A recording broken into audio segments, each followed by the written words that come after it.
अपने tutor talk channel में स्वागत है। आज की वीडियो में हम क्लास 11 फिजिक्स के चैप्टर लॉज ऑफ मोशन का इम्पोर्टेंट टॉपिक कर रहे हैं, apparent wait of a man in lift.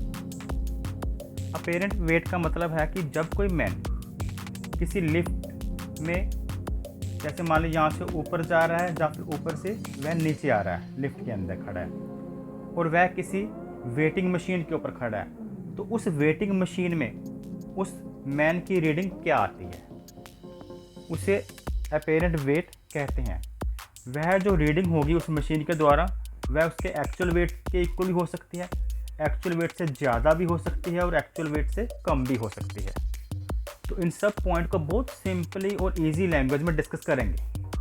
Class 11 physics से रिलेटेड जितनी भी डेरिवेशन है वो सभी हमारे चैनल ट्यूटर टॉक पर अपलोडेड है। अगर आपने अभी तक हमारे चैनल को सब्सक्राइब नहीं किया तो सब्सक्राइब करें और आप किस टॉपिक पर वीडियो चाहते हैं उसके लिए कमेंट करें। अब इस वीडियो को हम करते हैं start. Apparent wait of a man in A lift के डिफरेंट केस हो सकते हैं। जैसे हो सकता है कि जो लिफ्ट है वह एट रेस्ट पोजीशन पर हो, या फिर हो सकता है कि जो लिफ्ट है वह अपवर्ड डायरेक्शन में मूव कर रही है या फिर डाउनवर्ड डायरेक्शन में मूव कर रही है और कांस्टेंट वेलोसिटी के साथ। कहने का मतलब lift moving upward with constant velocity या फिर lift moving downward with constant velocity. ठीक, तो एक केस तो हमने बताया कि लिफ्ट रेस्ट में है, मूव ही नहीं कर रही। एक में कहीं की बात अपवर्ड या डाउनवर्ड मूव कर रही है लेकिन कांस्टेंट वेलोसिटी के साथ। और नेक्स्ट केस है कि लिफ्ट जो है एक्सेलरेटिंग अपवर्ड, यानी कि अपवर्ड लिफ्ट जा रही है और एक्सेलरेटिंग यानी कि उसकी स्पीड में चेंज आ रहा है, वेलोसिटी उसकी हर स्टेप टाइम के अकॉर्डिंग इंक्रीज हो रही है। इसी तरह से लिफ्ट डाउनवर्ड आ रही है एक्सेलरेटिंग। तो जब इस सभी टॉपिक डिस्कस करेंगे तो आपको बहुत जल्दी क्लियर हो जाएगा। सबसे पहले बात करते हैं कि जब ये मैन लिफ्ट के अंदर खड़ा है, जो मैन है वह इस वेटिंग मशीन पर खड़ा हुआ है, तो इस मैन के द्वारा नीचे की तरफ जो डाउनवर्ड फोर्स एक्ट कर रही है वो कौन सी होगी, उसका वेट। और इस मशीन के द्वारा उस मैन पर अपवर्ड फोर्स लगाई जाएगी न्यूटन के थर्ड लॉ के अकॉर्डिंग, जो जिसे हम कहते हैं रिएक्शन। तो दो फोर्सेस एक्ट कर रही हैं इस पर, एक तो डाउनवर्ड फोर्स है जिसे हम mg लिखेंगे और एक अपवर्ड फोर्स है जिसे हम रिएक्शन। अपवर्ड फोर्स जो लिफ्ट के द्वारा मैन पे लगाई जा रही है अपवर्ड डायरेक्शन में, उसे लिखेंगे नॉर्मल रिएक्शन।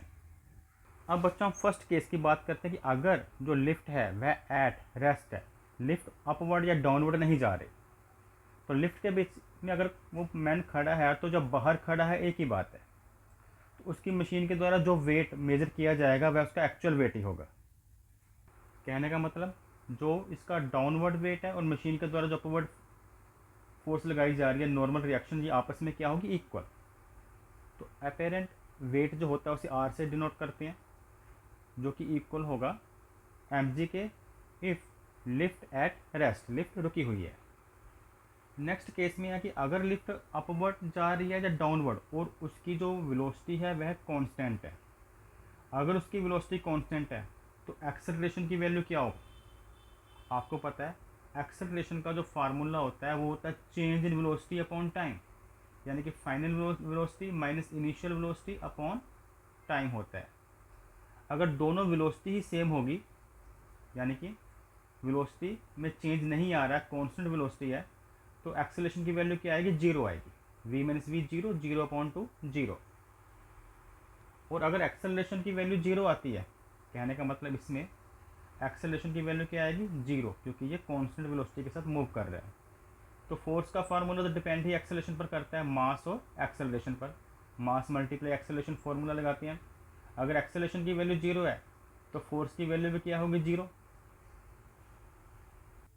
कहने का मतलब अपवर्ड और डाउनवर्ड, फिर इसके ऊपर कोई फोर्स एक्ट नहीं कर रही, कोई एक्सटर्नल फोर्स एक्ट नहीं कर रही।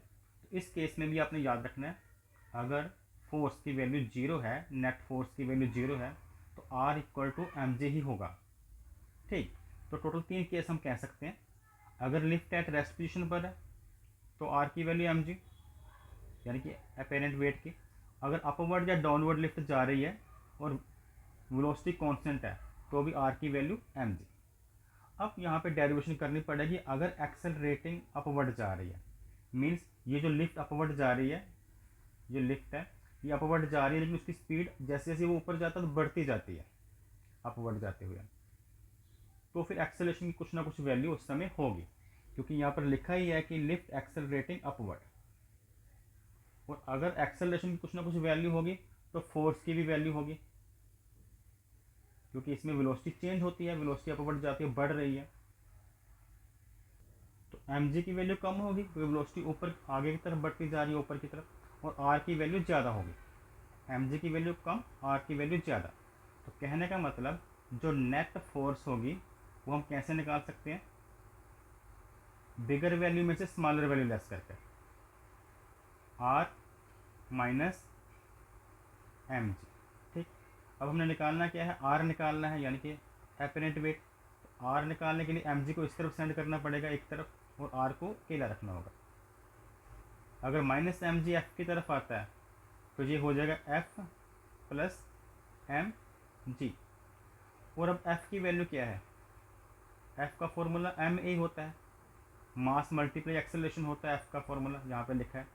f की जगह पर हम एम ए भी लिख सकते हैं। और अब यहाँ से अगर हम m कॉमन ले लेते हैं, M A plus M G में से अगर हम m कॉमन ले लें तो हमारे पास आ जाता है a plus g apparent weight का, व्हेन लिफ्ट एक्सेलरेटिंग अपवर्ड जा रही है।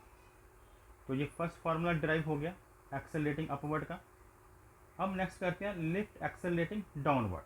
अगर लिफ्ट डाउनवर्ड आ रही है तो ये mg की, डाउनवर्ड अगर नेट फोर्स है तो mg की वैल्यू ज़्यादा होगी और r की वैल्यू कम होगी, mg की वैल्यू बिगर होगी r से। तो उस केस में हम जब नेट फोर्स निकालेंगे तो किसको आगे रखेंगे, mg को।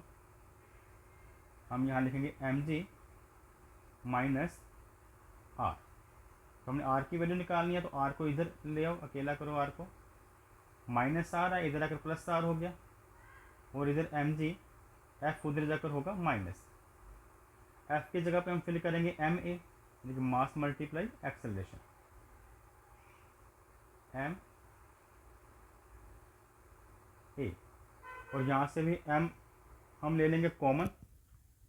अगर m कॉमन लेते हैं तो r की वैल्यू आ जाती है m g माइनस a। अब इन दोनों केस में क्या होगा कि जब तो उसका जो वेटिंग मशीन होगी, जब लिफ्ट एक्सेलरेटिंग अपवर्ड थी तो वेटिंग मशीन में जो वेट आएगा, जो एपरेंट वेट होगा, जो वेटिंग मशीन शो करेगी वह एक्चुअल वेट से ज़्यादा होगा, क्योंकि यहाँ पर a प्लस जी आ रहा है, प्लस का फार्मूला बना है, यहाँ पर g माइनस ए, माइनस का फार्मूला बना है। और जब लिफ्ट डाउनवर्ड आती है, एक्सेलरेटिंग डाउनवर्ड आती है, तो जो एपरेंट वेट होगा वह एक्चुअल वेट से कम होता है। तो दोनों फॉर्मूले को ध्यान से देखें, यहाँ पर a प्लस जी है, या कह लो g प्लस ए है, और यहाँ पर g माइनस ए है। तो यहाँ इसका आंसर कम आएगा एपरेंट का, इसमें जो एपरेंट वेट का आंसर ज़्यादा आएगा। किससे ज़्यादा आएगा, एक्चुअल वेट से। तो ये था topic apparent weight of a man in lift का। Thanks for watching.